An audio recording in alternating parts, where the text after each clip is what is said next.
अस्सलाम वालेकुम dear students. आज यूनिट नंबर 5 के बारे में आप पढ़ते हैं। सबसे पहले जैसा कि टाइटल इसका है dreaming of the dawn wall.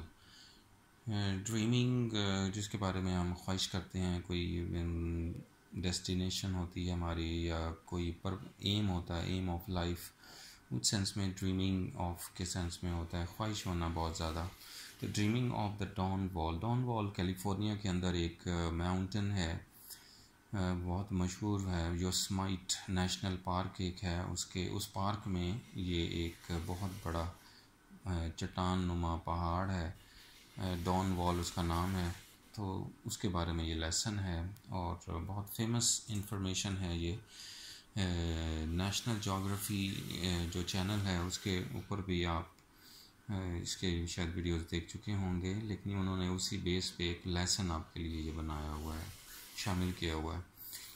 तो समरी बाद में डिटेल से होगी, पहले मैं ज़रा कुछ वर्ड्स आपको क्लियर कर दूँ। इसमें नंबर 1 है एजाइल, इसे आप पढ़ेंगे। Number 1 agile. एजाइल का मतलब होता है किसी यानी बहुत तेज़ी से आप हरकत करें या आराम आराम से आप पुरसुकून अंदाज से हरकत कर सकें, कोई मूवमेंट ले सकें, उसे कहते हैं एजाइल। एजिलिटी वैसे जैसे उसको तेज़ी को भी कहते हैं, फुर्तीला होना को भी कहते हैं। एट्रीब्यूट्स का मतलब हो जाएगा कोई भी क्वालिटीज़ होना, कोई फीचर्स होना किसी शख्स में या किसी चीज़ में। बी ले, ये एक इक्विपमेंट और टूल होता है जो कि ये जो क्लाइंबर्स होते हैं उसे इस्तेमाल करते हैं, और मुख्तलिफ़ किस्म की चीज़ें होती हैं। तो ये एक टाइप का चट्टान के टुकड़े को भी कह सकते हैं, या कोई बुश हो या कोई भी चीज़ हो इस तरह की जो क्लाइंबर्स के लिए होती है स्पेशली, जैसा कि वो गोल गोल वो सर्कल टाइप टूल इस्तेमाल करते हैं अपनी कमर के इर्द गिर्द। जो क्लाइंबर्स होते हैं बेल्ट टाइप, वो उसे सेफ्टी के लिए रखते हैं अपने साथ, तो उसे बीले की सेंस में आप यूज़ कर सकते हैं इस लेसन के हिसाब से। इंड्योर मैंने बर्दाश्त करना, सामना करना, फेस करना, उसको क्या देते हैं। और एक्सेल का मतलब होता है आगे बढ़ना, सबकत लेके जाना।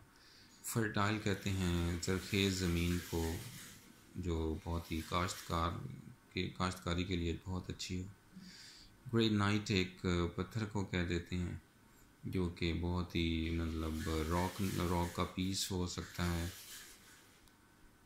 और बिल्डिंग वगैरह में भी इस्तेमाल करते होते हैं।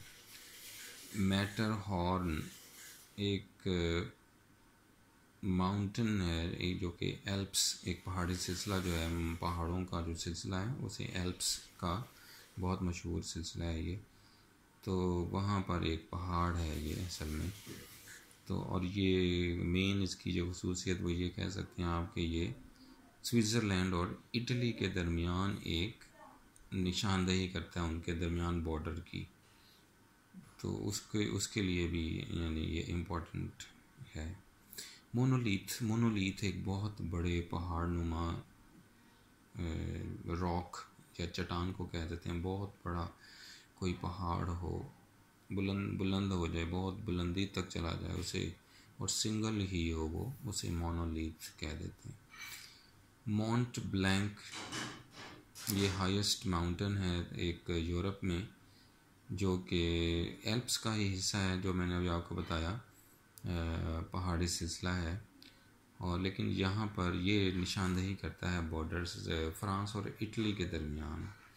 पहले वाला जो मैंने बताया वो स्विट्ज़रलैंड और इटली के दरमियान था, लेकिन ये वाला फ्रांस और इटली के दरमियान शो करता है बॉर्डर लाइन को, माउंट ब्लैंक के नाम से। नोटोरियस वैसे कहते हैं मशहूर होना, फेमस होना, लेकिन ये जो नोटोरियस है ये बैड सेंस में फेमस होना। जैसे डाकू भी मशहूर ही होते हैं बाज़ औक़ात, जिनका नाम बहुत चलता है माशरे में, तो वो भी मशहूर है, लेकिन वो असल में होगा नोटोरियस होगा।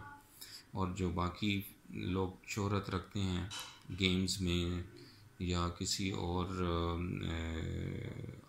टाइटल हासिल कर लेते हैं, इंटरनेशनल लेवल पे फेमस हो जाते हैं, तो वो एक रिस्पेक्टेबल टाइटल है। लेकिन नोटोरियस बदनामी में मशहूर हो जाना उस सेंस में है। पिच एक ऐसा लफ्ज़ है जिसको यहाँ माउंटेन क्लाइंबिंग के दरमियान ये जो क्लाइंबर्स हैं ये अपना डिस्टेंस वो लेके चलते हैं। एक पूरा पहाड़ जिस पे उन्होंने सर करना होता है तो वो उसको डिवाइड कर देते हैं मुख्तलिफ डिस्टेंस में। उस डिस्टेंस को ये पिचेस कह देते हैं, पिच। तो आप उस सेंस में इसे याद रखिए कि पार्ट्स ऑफ माउंटेन जिसको ये खुद डिवाइड करते हैं अपने हिसाब से। स्केल यहाँ मुराद हो जाएगी क्लाइंबिंग, चढ़ना, वैसे इसके कहते हैं वेट करना, तलाजू में तोलना।